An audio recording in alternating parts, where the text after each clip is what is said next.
As we discussed on the show last week, the Invictus Games has been on in Vancouver. Now, this is what Harry had to say during an interview on the Canadian television network CTV. Hey, what's going through your mind right now as you're watching this and seeing the competitors pour their hearts and souls onto the court? One of the things I care most about is the atmosphere, because I mean, maybe it doesn't mean that much to them, but for me, to be able to create the atmosphere for them makes them feel like superstars. The harder thing to do is to merge the general public with military, and for them to feel like, I don't have any connection to military families, but I went to this sporting display, and it was incredible. He also spoke to People magazine while in Canada, saying, "To have my wife here supporting me is amazing. I love that she's by my side. It's such an important piece to this whole adventure." Now, Louise, did we learn anything new about Harry in any of these interviews?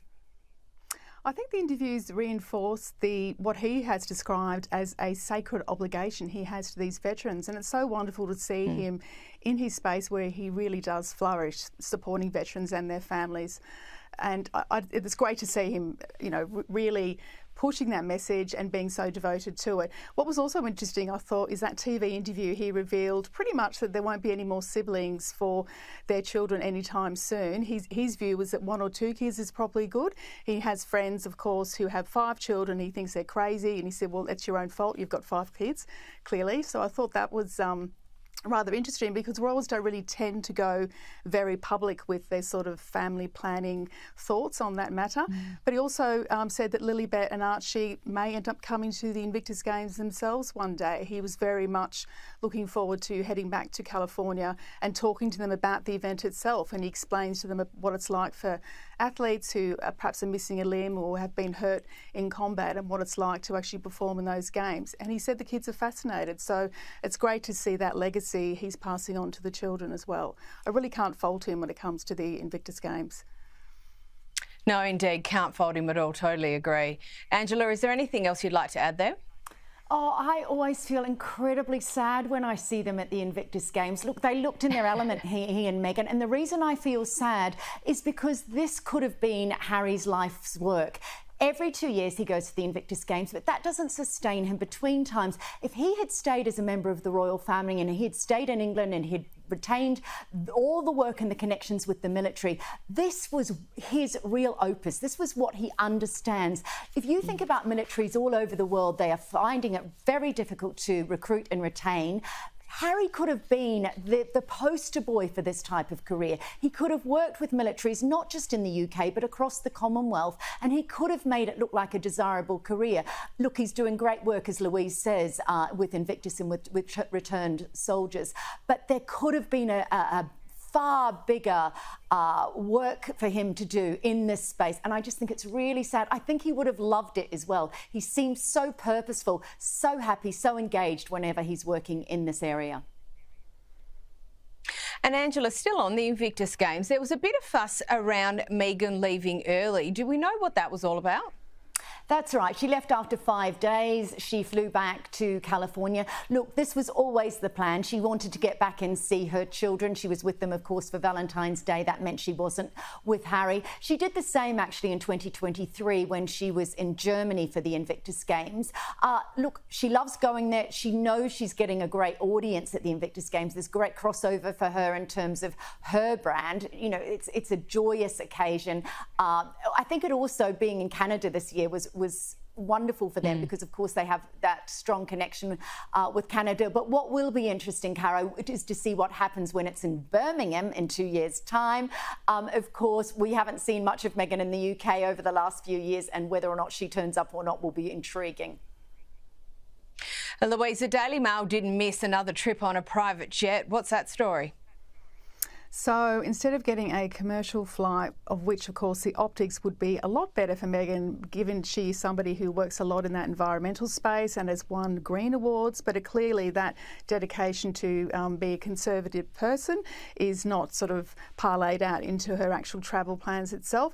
Yes, so she took a private jet from Vancouver to Seattle for a scheduled stop, but we don't really know why she went to Seattle, and then on to Santa Barbara itself. And I believe it was something like 800 100 gallons of fuel, apparently, which is a lot of fuel and like oodles of carbon dioxide pumped out into the atmosphere. So please, these celebrities who go down the green route and then get on their private jets, we've absolutely had enough of it. I do not understand why they don't see it is such a hugely hypocritical thing to do.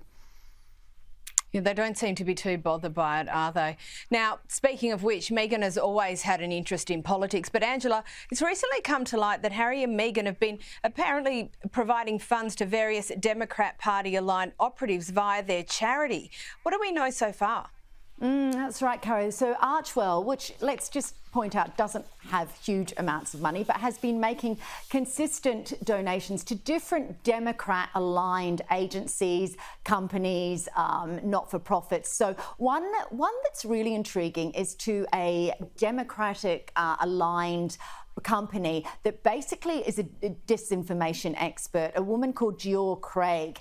Now, they've paid out money to her 2 years running. What I can't work out is whether they're paying it to support this woman in her work with the Democrats, or whether she's a disinformation expert who's on their books, that they actually are acquiring her services to counter some of the what they perceive as disinformation about them. There's other donations. There's a donation to a not-for-profit which is set up by some major rich players who fund the Democrats, and also to Ashley Biden, who set up a women's charity. That's the biggest donation they've made, $250,000. Now, when questioned about these donations, because of course the royal family have to be neutral when it comes to political issues, the response from their team was that it's misguided to think that this is any sort of political endorsement, and that they were simply supporting agencies and charities that they think require that support and are doing good in the world. So interesting to see.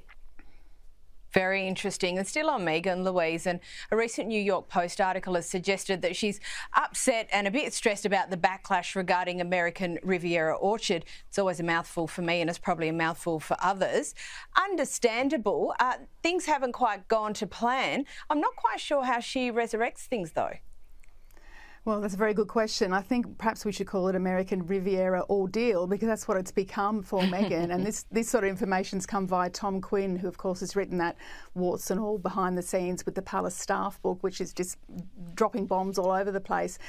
Apparently Meghan's sort of dissatisfaction with how her career as a lifestyle guru is going is causing issues with her marriage, because she's so stressed about it. But let's face it, it's still a bunch of trademarks and a sort of an ambit claim at the moment. If she actually launched a product, it may actually assuage some of the sort of the stress she's having around it, or the guilt that it's not working, or the pressure and so forth. And I do think she's become too niche in a way.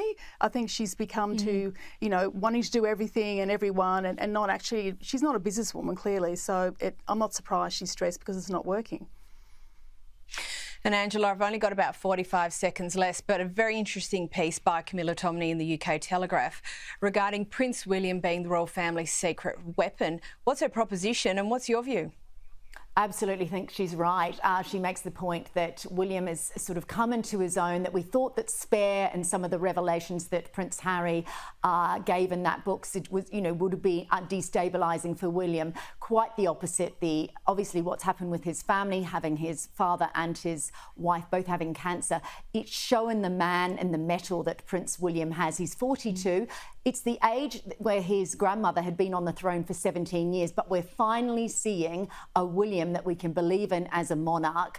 And across politics, his meetings with Trump, all of his endeavours, that there's a synchronicity, there's a strength, and there's that real family commitment with him and Kate, that we believe that this is a solid family, the family that Diana wanted for herself and unfortunately didn't get.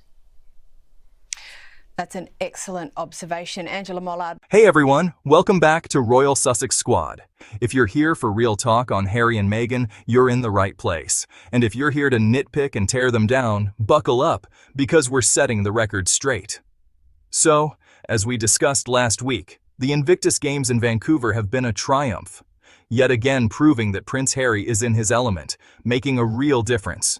And what does the media do? Instead of celebrating his work, they spin ridiculous narratives.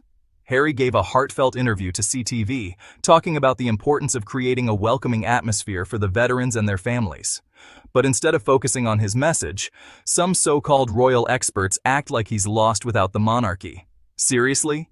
The Invictus Games exist because of Harry, not the royal family. If anything, they should be thanking him for giving them some positive press to cling to.